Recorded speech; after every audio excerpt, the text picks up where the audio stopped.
Mon compagnon me dit que le lendemain nous entrerions sur le territoire de Dragon, où je trouverais, croyait-il, ce que je cherchais. Le lendemain, nous avançâmes, non sans prudence, sur le territoire des Dragons et, vers le soir, nous atteignîmes leur palais. On ne saurait décrire la splendeur qui régnait là.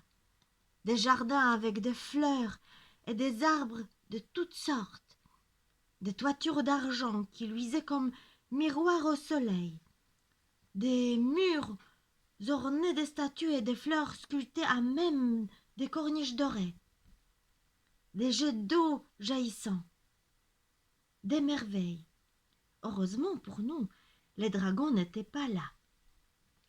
Une jeune fille nous accueillit à l'entrée, belle, belle, tellement belle.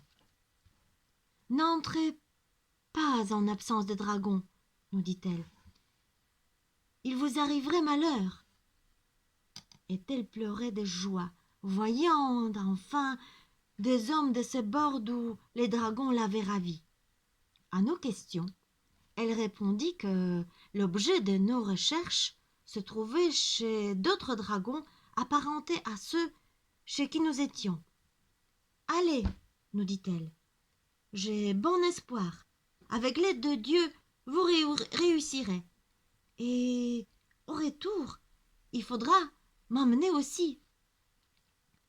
Puis elle me fit jurer sur ce que j'ai de plus cher au monde, la tête de mon père, de ne pas la laisser aux mains des dragons, mais de la ramener sur terre.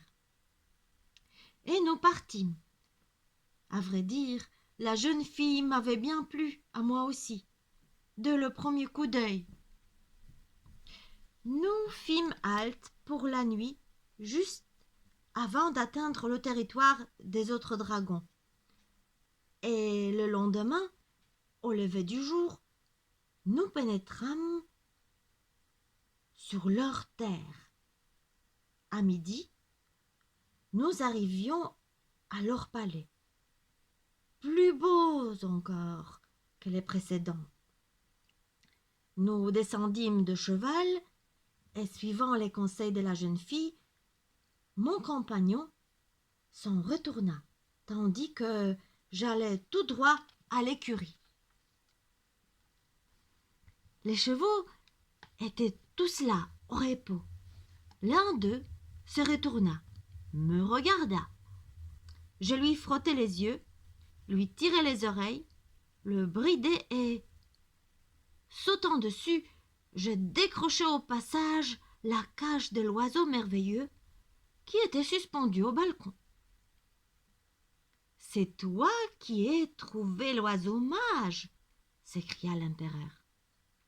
« Tu es mon fils cadet, que tout le monde croyait mort. »« C'est bien moi, père. » Et baisant la main de l'empereur, il les pria de faire venir la fille de basse-cour. Quand elle fut devant eux, « Voilà, dit-il, la jeune fille dont je t'ai parlé tout à l'heure. »« Est-ce possible ?» dit l'empereur. « Mais comment est-elle arrivée à être fille de basse-cour ? » C'est elle qui le dira, car moi je ne le sais point. Ainsi donc, continua-t-il, je saisis la cage et pris aussitôt la fuite sur le fougueux coursier des dragons. Mais alors les autres chevaux, ses frères, commencèrent à hennir. À qui mieux, ils faisaient un vacarme à vous dresser les cheveux sur la tête. Je gardai mon sang-froid, mais les dragons, attirés par le bruit, se mirent à ma poursuite. Et ce fut une fuite éperdue jusqu'aux limites de leur territoire, où, heureusement, m'attendait mon compagnon. Car s'il n'avait été là, Je tombais entre les mains des dragons et c'en était fait de moi. Mais mon compagnon étendit la main, rugit « Arrêtez !» Et les dragons semblèrent pétrifiés et incapables d'avancer d'un seul pas. Mon ami m'étreignit chaudement, m'embrassa et s'émerveilla à son tour de la beauté de l'oiseau. Cependant, le dragon me promettait monts et merveilles, lune et soleil, si je leur rendais l'oiseau magique.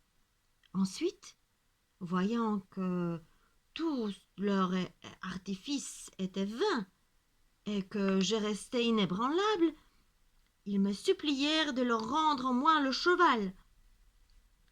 Je me dis qu'il valait mieux de ne pas les désespérer tout à fait et le leur donner.